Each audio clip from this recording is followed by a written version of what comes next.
These funny, cute, and sometimes silly videos are from TikTok, one of the most popular social video apps in the world. Over 500 million people, mostly teenagers and millennials, use TikTok and its Chinese version Douyin to make and share short-form videos. But you may have never heard of the app's creator, Bytedance, a Chinese internet company with a lofty $75 billion valuation. In fact, it's the world's most valuable startup.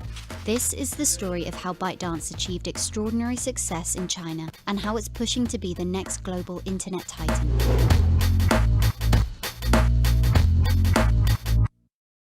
When Zhang Yiming first founded Bytedance, investors doubted the then 29-year-old and his ideas, but Zhang proved them wrong. In just 7 years, the company has evolved into a multifaceted empire spanning about a dozen products available in 150 markets and 75 different languages. Its apps are for everything, from news aggregation and short videos to online education. Unlike other Chinese companies, it was thinking of expanding overseas relatively early on. The founder, Yiming, was already talking about acquisitions and hiring from overseas places like the US and Europe, just 2.5 to 3 years into his company's lifespan. Bytedance has created a significant following around the world in the early stage of its international expansion. TikTok, its most popular app abroad, has reached over 1 billion downloads, with about 25% from India and 9% from the US. Even Apple's CEO Tim Cook couldn't resist a visit to the startup's headquarters during a trip to Beijing last year. Its relative success abroad has been partly achieved through smart acquisitions and strategic expansions. Bytedance brought karaoke-style video app Musical.ly in late 2017. Musical.ly was already very popular for teens and younger millennials in the US. The company then merged Musical.ly into TikTok and suddenly had a substantial user base in the US.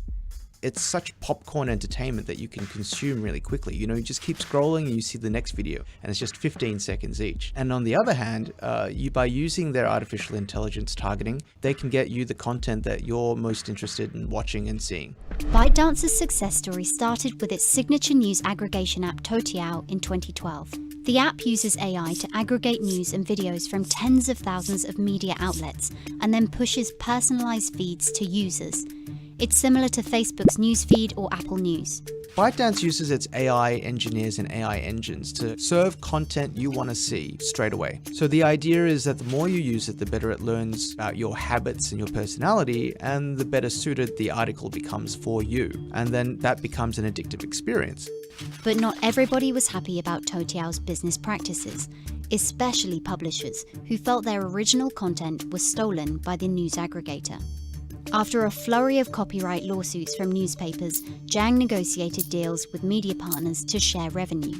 Today, Toutiao has become one of the most popular news services anywhere, with more than 700 million registered users.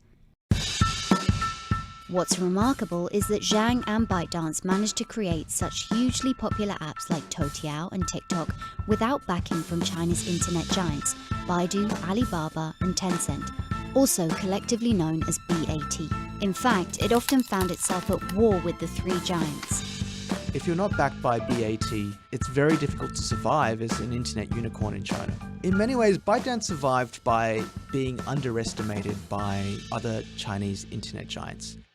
The challenge now is how Bytedance can keep its momentum while facing intense competition from local and international players. Its main revenue comes from ad sales, but the company barely met its 2018 revenue target amid a slower Chinese economy. Bytedance also faces regulatory issues at home and abroad. Last April, Bytedance had to shut down a popular joke-sharing app in China. Its bread and butter, Toutiao and Douyin, was also suspended by the Chinese government around the same time. Content is also a risky venture in its overseas markets like the US. In February, TikTok had to pay a record $5.7 million to settle claims by the US government that it illegally collected personal information from children. And so Bytedance's ambition to be a global internet titan might mean a tough road ahead.